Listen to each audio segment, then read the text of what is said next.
Apa pendapat antum tentang tarbiyah atau liqa? Jemaah sekalian, karena ditanya pendapat pribadi saya, ini pendapat pribadi saya. Sekarang apa bedanya kita tarbiyah, daurah, tabligh akbar, seminar, atau apalah namanya? Apa bedanya itu semua? Semua itu adalah wasilah. Semua itu adalah sarana untuk kita mempelajari Islam. Di zaman Nabi ada yang namanya daurah? Tidak ada di zaman Nabi namanya daurah. Di zaman Nabi ada namanya tabligh akbar? Tidak ada di zaman Nabi tabligh akbar. Seminar, daurah 3 hari, daurah 5 hari, belajar Islam intensif, atau apalah namanya. Tidak ada di zaman Nabi nama-nama seperti itu. Nah, di zaman kita dimunculkan itu, nama-nama itu, ini semua cuma sebagai wasilah saja, sebagai sarana untuk mengajak orang mau mempelajari Islam. Ini kita buat liqa, pekanan misalnya, pertemuan pekanan, 10 orang, 5 orang kita berkumpul, kemudian menyetor hafalan Al-Quran, menyetor hafalan hadis, ada program hafalannya, kemudian ada pendataannya sudah sampai di mana hafalan antum. Kalau tidak seperti itu, dengan cara apa lagi kita bisa mengontrol hafalan kita? Kalau ada cara lain, silahkan tempuh cara lain itu, maka itu juga adalah wasilah, itu juga adalah sarana. Dan dalam hal sarana, para ulama kita membuka luas selama sarana itu tidak bertentangan dengan syariat. Selama sarana tersebut tidak bertentangan dengan syariat. Jika sarana itu bertentangan dengan syariat, maka pada saat itu kemudian dilarang. Nah, sekarang apakah liqa, tarbiyah itu bertentangan dengan syariat? Tidak. Justru ini adalah bagian dari wa ta'awanu 'alal birri wat taqwa, saling tolong menolong di atas kebaikan dan di atas ketakwaan kepada Allah Subhanahu wa taala. Kalau ada yang namanya halaqah hafalan Al-Qur'an di Saudi Arabia, subhanallah, anak-anak kecil itu berhalaqah untuk menyetor hafalan Al-Qur'annya, maka ini sama saja liqa. Berkumpul 5-6 orang berkumpul untuk menyetor hafalan. Cuman tinggal tambahannya, ada tambahan ilmu-ilmu dasar, ilmu akidah, ilmu tauhid, pelajaran akhlak, apalagi yang dibahas di situ Kitabul Jami' yang ditulis oleh Ibnu Hajar Al-Asqalani, kitab terakhir dari Bulughul Maram beliau tentang adab-adab dan tentang akhlak. Disuruh hafal hadis itu, kemudian dijelaskan oleh murabbinya, oleh pemegang liqa'nya, dijelaskan ini makna hadisnya secara singkat, ini maknanya secara umum, ini maknanya, sehingga kita bisa berakhlak dengan akhlak hadis itu. Apakah yang seperti ini dilarang? Kalau yang seperti ini dilarang, baru kita hanya cuma duduk saja di majelis ilmu, setelah itu pulang, kita sudah lupa lagi apa yang disampaikan di majelis ilmu. Berbeda dengan liqa dan tarbiyah, insya Allah akan tinggal, kita bisa mencatat, kita bisa lihat langsung, kita bisa tanya langsung. Cuman berapa orang bisa bertanya langsung, diskusi langsung dan sebagainya. Apalagi kalau diberikan tugas. Coba bayangkan, kita mau dapatkan di mana cara yang seperti ini, jemaah sekalian. Misalnya ada 5 orang. Sang murabbi yang menjadi ketua dari liqa itu memberikan tugas. Orang pertama, kamu membaca kitab ini.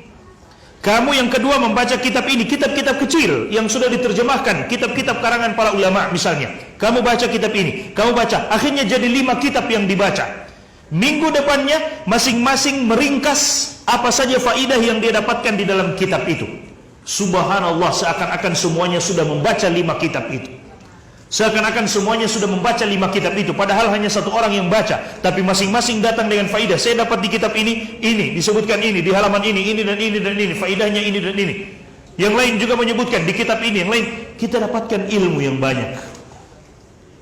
Alasan orang yang melarang liqa atau tarbiyah, katanya karena di liqa dan tarbiyah itu yang membimbing bukan orang yang berilmu, hanya berlandaskan kakak tingkat.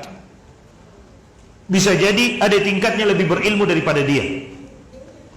Kalau memang seperti itu, kalau begitu antum yang berilmu datang ke sini dan berikan kita tarbiyah. Antum yang menganggap diri antum berilmu datang ke sini dan ajarkan ilmu itu kepada kita. Jangan cuma berani komen kakak kelas, kakak tingkat yang memberikan ilmu, kemudian antum tidak mau memberikan ilmu kepada kita. Datang ke sini dan berikan ilmu itu kepada kita. Jika yang memberikan ilmu hanya kakak tingkat saja, antum yang datang ke sini berikan ilmu itu. Karena antum yang merasa sudah berilmu, pantas untuk menjadi murabbi, pantas untuk menjadi pembimbing liqa itu, datang, berikan ilmu itu. Dan kami siap untuk duduk mendengarkan. Kan seperti itu. Itu yang pertama. Kemudian yang kedua, tidak jadi masalah kakak tingkat atau yang duluan kenal dakwah atau yang duluan dapat hijrah, yang hijrah mendapatkan hidayah dan sebagainya, yang menjadi murabbi kita, pembimbing kita, tidak jadi masalah. Karena hakikat dari liqa dan tarbiyah bukan cuma sekadar mengambil ilmu dari dia. Hakikat liqa dan tarbiyah pada hakikatnya jemaah sekalian, dan ini saya tekankan kepada para pemuda yang ada di sini. Hakikat liqa dan tarbiyah bukan cuma sekadar bagaimana kita bisa mendapatkan ilmu, tidak. Tapi yang paling kuat daripada itu, bagaimana kita bisa menjaga hidayah yang Allah Subhanahu wa taala berikan kepada kita. Karena Nabi isyaratkan dalam hadisnya, al-mar'u ala dini khalilihi falyanzur ahadukum ila man yukhalil. Seseorang tergantung agama temannya, maka hendaklah setiap kita melihat kepada siapa kita berteman. Kalau kita tidak mau menjaga keimanan kita dan hidayah kita dengan duduk bersama orang-orang yang telah mendapatkan hidayah, lalu dengan siapa? Mau duduk dengan orang-orang yang belum mendapatkan hidayah, wa na'udzubillahi min dzalik, bisa saja kita yang tertarik ke sana. Kalau kita tidak dapatkan ilmu, paling tidak kita duduk bersama mereka. Paling tidak kita bisa bersama dengan mereka. Ketika kita salah, mereka bisa ingatkan, atau ketika mereka salah, kita bisa ingatkan. Saling ingat mengingatkan. Yang ketiga, orang yang menjadi kakak tingkat, meskipun dia tidak lebih berilmu dari kita, bukan berarti kita tidak boleh mengambil ilmu dari dia.